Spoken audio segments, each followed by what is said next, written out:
ভালোবাসা দিলে ভালোবাসা পাবেন। 10 সেকেন্ড ব্যাক টু ব্যাক মনে রাখেন। মনটা একটু খারাপ লাগতেছে কারণ আর এই যে ব্লগার, আমরা আসছিলাম বাইক টোটাল 60টা। এই যে বোতলে তেল বিক্রি করে এই সমস্ত তেলগুলো আপনারা নিবেন না। ব্লগ দেখো, বাইক ব্লগ দেখো, সে এগুলার টাচে থাকবেন। যেমন আমার পিছনে আরো দুজন আছে, আমি ওদের একটু পর পর দেখতেছি। তো ওই যারা হচ্ছে একটু পাগল ছাগল, ওগুলোর সাথে কখনোই ট্যুরে যাবেন না। তো আমরা ঢাকার দিকে যাচ্ছি। সো এই ঢাকা যেতে কত সময় লাগে সব আপনাদের মাঝে তুলে ধরবো। অটো, হ্যাঁ, আমাদের ঢাকা সিটির অটো ড্রাইভারদের থেকে অনেক ভালো, অনেক কয়েক করলে বেইমানি পাবেন। তারপর ভালোবাসা দিলে ভালোবাসা পাবেন। 10 সেকেন্ড ব্যাক টু ব্যাক মনে রাখেন।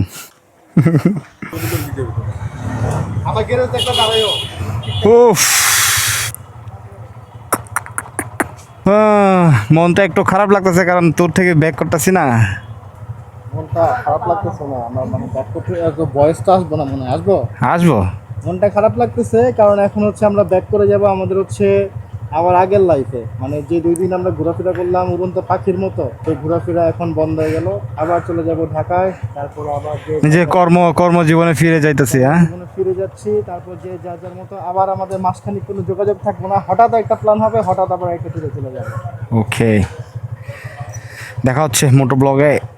মানে আমরা বাইকাররা যদি কোথাও যাইতে নেই, আমাদের কাছে মনে হয় যে মানে আমরা যেভাবে প্রিপারেশন নিয়ে বের হই, মনে হচ্ছে কোনো একটা যুদ্ধে যাইতেছে। যে দেখেন, এক একজন হচ্ছে রাইডিং জ্যাকেট ট্যাকেট পরে পুরোপুরি একদম অস্থির।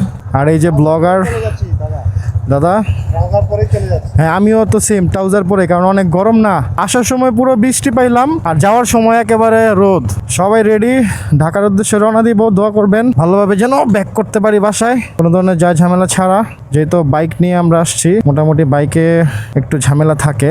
সো সবাই যেন ঝামেলাবিহীন বাসায় পৌঁছাতে পারি। আপনাদের কাছে দোয়া কামনা করি, সব কিছু পারফেক্ট। হ্যাঁ ঠিক আছে। ওই যে গ্লাসে সব দেখা যেতেছে আমাদের। আমরা এখন রেডি, যাব হচ্ছে বাড়ির দিকে। মোটামুটি অনেক মজা করলাম। আর কি বলবো, বাসায় যেতে ইচ্ছা করতেছে না, মনটা খারাপ লাগতেছে। কারণ কোথাও কোনো ট্যুর থেকে যদি ব্যাক করি বাসায়, তাহলে মন খারাপ হয়ে যায়। তারপরে হচ্ছে কর্মজীবনে ফিরে যাব আবার। কালকে থেকে ভিজিটে স্টার্ট হয়ে যাবে। আমরা আসছিলাম কুয়াকাটা ট্যুর এখন শেষ, যাব নারায়ণগঞ্জ। তারপর আবার কোথায় কবে কোন জায়গায় ট্যুর দিব কোনো নির্দিষ্ট নাই। আসো, আল্লাহর নাম নিয়ে বের হলাম। আল্লাহ মালিক, আল্লাহ সুন্দরভাবে বাড়িতে পৌঁছার ব্যবস্থা করে দিয়েন। রাস্তায় কোনো বিপদ আপদ থাকলে আল্লাহ আপনি আমাদেরকে মাফ করে দিয়েন, বিপদ আপদ থেকে আমাদেরকে রক্ষা করেন। আমরা আসছিলাম বাইক টোটাল 60টা। এর মধ্যে আমাদের 2টা বাইক তারা পৌঁছে গেছে বরিশাল হচ্ছে ওদের আত্মীয়দের বাড়ি। ওরা হচ্ছে একটু ওইখানে গেছে দেখা করার জন্য। ওরা সকালে 6টায় বের হয়েছে, আমরা রওনা করলাম হচ্ছে সম্ভবত 1টা বাজে। টোটালি এখন 1টাই বাজে এখন। হ্যাঁ, আজান দিল একটু আগে। তো ওরা আবার ওইখান থেকে আমাদের সাথে জয়েন করবে বরিশাল থেকে। আমরা আবার বরিশাল থেকে একসাথে যাব হচ্ছে ঢাকায়। আসতে একটু কষ্ট হয়েছে বৃষ্টির জন্য, এছাড়া এনজয় করছি। বৃষ্টির জন্য একটু কষ্ট হয়েছে। কুয়াকাটাতে তেমন কিছু নাই দেখার মতো, তবে কিছু কিছু স্পট আছে, যদি আপনি খুঁজে নিতে পারেন তাহলে ভালো। যেমন হচ্ছে আমি এগুলোর ব্যাপারে আপনাদের আইডিয়া দিয়ে দিব, ভিডিও করা হয়েছে, পোস্ট করব, তারপর দেখতে পারবেন। তারাই তো বললো কে। আমরা একটু পর সামনে একটা ফুয়েল স্টেশন আছে, ওদের তেলটা অনেক ভালো। তো এখানে আসার পর কেউ ভুলেও ওই যে বোতলে তেল বিক্রি করে এই সমস্ত তেলগুলো আপনারা নেবেন না। কারণ আমি এই তেলটা নেওয়ার পরে আমার বাইকে একটা প্রবলেম ফেস করছি টানা 1টা দিন। কালকে থেকে আজকে সকাল পর্যন্ত আমার বাইকটা বন্ধ হচ্ছিল বারে। আবার ওরা তো দামও নেয় বেশি, যেহেতু ওরা খোলা বিক্রি করতেছে। এই জিনিসটাই আমি শুধু ভুল করছি। পরে ওই তেলটা বের করে তারপরে ফালায়, পরে এইখানে একটা পাম্প আছে সামনে, ওই ফুয়েল স্টেশন থেকে ফুয়েল লোড করার পরে বাইক মোটামুটি আলহামদুলিল্লাহ ভালো চলতেছে। এর সাথে একটা অকটেন বুস্টারও মেরে দিয়েছিলাম, এই জন্য একটু ভালো পাচ্ছি। এই যে আরো 2জন, চলো মারমা কই। হ্যাঁ, কার যেন রিচার্জ করতে হইব। হ্যাঁ, সামনে যাও। যাও সামনে। না, আরো সামনে যাই। তো মোটামুটি ফুয়েল কম আছে গাড়িতে, ফুয়েল লোড করতে হবে। আর কালকে যে সমস্ত জায়গাতে যাওয়া হয়েছে সব মাটি বালি, সে তেল বেশি খরচ হয়েছে। কি অবস্থা বাবু, নাম কি তোমার? চলো চলে যাই। ব্লগ দেখো, বাইক ব্লগ দেখো।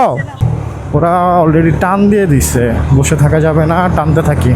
অবশ্যই এটা হচ্ছে এরিয়া, এখানে টানা ঠিক না, তবে গ্রুপ মেম্বারদের টাচে থাকার জন্য আপনাকে লেভেল মিলে চলতে হবে। ওরা যদি আপনাকে চলে যায় ছেড়ে, আপনি যদি একটা বিপদে পড়েন আবার ঘুরে আসতে হবে ওদের। সেই জন্য মোটামুটি ওদের লুকিং গ্লাসগুলো আছে এগুলার টাচে থাকবেন। যেমন আমার পিছনে আরো দুজন আছে, আমি ওদের একটু পরপর দেখতেছি। তো লং ট্যুরে যাওয়ার এই কিছু প্রসেস আছে, আপনারা যদি একসাথে ইউনিটি মিলে যদি আপনারা কন্টিনিউ করতে পারেন দেন ইট শুড বি বেটার। পুরো টিমের জন্য এটা ভালো। আর আগে আগে টাইনা চলে যাবেন, একজন আরেকজনকে দেখবেন না, এটা মোটেও কোনো ভালো টিমের মধ্যে পড়ে না। যেহেতু একটা অচেনা জায়গাতে আসছেন ঘোরার জন্য, অবশ্যই সবাইকে ঐক্যবদ্ধ হয়ে সুন্দরভাবে থাকতে হবে, কিছু রুলস মেনটেন করতে হবে।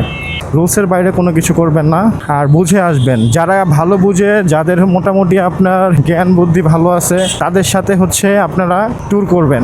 ওই যারা হচ্ছে একটু পাগল ছাগল, ওগুলোর সাথে কখনোই ট্যুরে যাবেন না।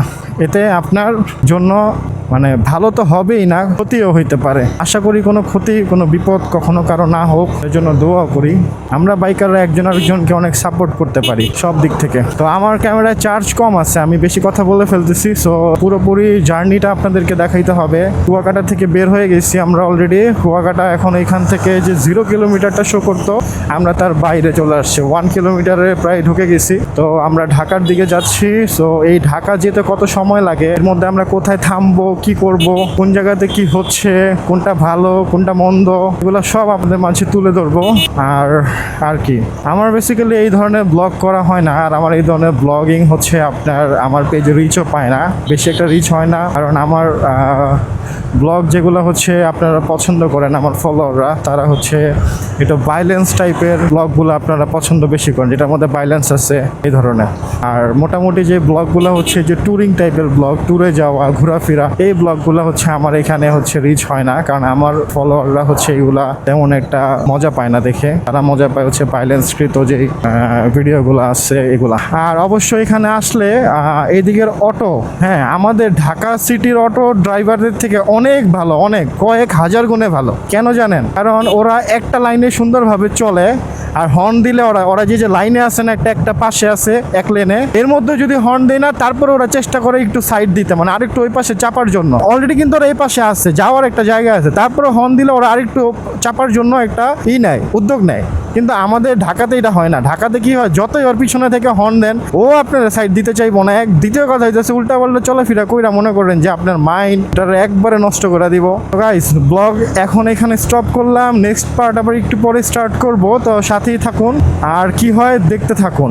যারা বাইক ব্লগিং পছন্দ করেন, ট্যুর এখান থেকে পটুয়াখালী হচ্ছে 67 কিলোমিটার। আমরা 67 কিলোমিটার পৌঁছানোর পরে আমরা ব্রেক নিব, আমরা চায়ের ব্রেক নিব। লাঞ্চ এখন যেহেতু 1টা বাজে, আমরা নাস্তা করছি 12টা কি 11:30টার দিকে। সো আমাদের এখন কোনো ক্ষুধা নাই। 67 কিলোমিটার যাওয়ার পরে আমরা পটুয়াখালীতে আমরা ব্রেক নিব। পটুয়াখালীতে ব্রেক নেওয়ার পরে আমরা ওইখানে হচ্ছে চা খেতে পারি বা লাঞ্চ করতে পারি। যদি দরকার মনে হয় যে লাঞ্চ করা, তাহলে করবো। না হয় পটুয়াখালীর পরে আমরা আরেকটা জায়গাতে থামবো, ওইখানে যে হইতে পারে লাঞ্চ করতে পারি। তবে আমাদের প্রতি 50 কিলোমিটার পর আমরা হচ্ছে একটা করে ব্রেক নিব।